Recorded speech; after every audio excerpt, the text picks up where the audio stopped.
ಎಷ್ಟೋ ಸಂಬಂಧಗಳನ್ನು ದೂರ ಮಾಡುತ್ತೆ. ದುಡ್ಡು ಕೊಟ್ಟು ಕೆಟ್ಟವನಾಗಬೇಡ, ಕೊಡದೆ ಕೆಟ್ಟವನಾಗು. ಅರಮನೆಯಲ್ಲಾದ್ರೂ ಸರಿ, ರಸ್ತೆಯಲ್ಲಾದ್ರೂ ಸರಿ, ಮನಸ್ಸು ಬಯಸೋದು ನೆಮ್ಮದಿ ಮಾತ್ರ.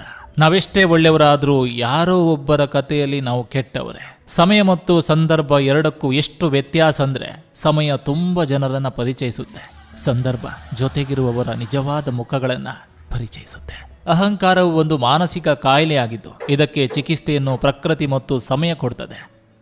ಯಾವ ಸಂದರ್ಭಗಳು ಶಾಶ್ವತವಲ್ಲ, ಅವು ಬದಲಾಗ್ತಲೇ ಇರ್ತವೆ. ಆದ್ದರಿಂದ ಮನಸ್ಸಿಗೆ ಅತಿಯಾದ ಒತ್ತಡ ಬೇಡ. ಪ್ರಾರ್ಥಿಸಲು ಒಬ್ಬ ಮನುಷ್ಯ ತಾನು ಸಿದ್ಧವಾದ್ರೆ ಅವನ ಪ್ರಾರ್ಥನೆಗೆ ಉತ್ತರಿಸಲು ದೇವರು ಕೂಡ ಸಿದ್ಧವಾಗ್ತಾನೆ. ಶ್ರೀಕೃಷ್ಣ ಹೇಳ್ತಾರೆ, ಯಾವಾಗಲೂ ಒಂಟಿಯಾಗಿ ಬದುಕಲು ಸಿದ್ಧರಾಗಿರಿ. ಕೆಲವರು ಇದ್ದಕ್ಕಿದ್ದಂತೆ ಬದಲಾಗ್ತಾರೆ. ಇಂದು ನೀವು ಅವರಿಗೆ ಮುಖ್ಯ, ನಾಳೆ ನೀವು ಅವರಿಗೆ ಏನೂ ಅಲ್ಲ. ಮತ್ತು ಅದು ನಿಜವಾದ ಜೀವನ. ಅರ್ಥವಿಲ್ಲದ ಕೋಪ ಅನೇಕ ಸಮಸ್ಯೆಗಳಿಗೆ ಕಾರಣವಾಗ್ತದೆ. ಆಲೋಚನೆಗಳೇ ಇಲ್ಲದ ನಿರ್ಧಾರ ಅನೇಕ ನೋವುಗಳಿಗೆ ಕಾರಣವಾಗ್ತದೆ. ಜೀವನದಲ್ಲಿ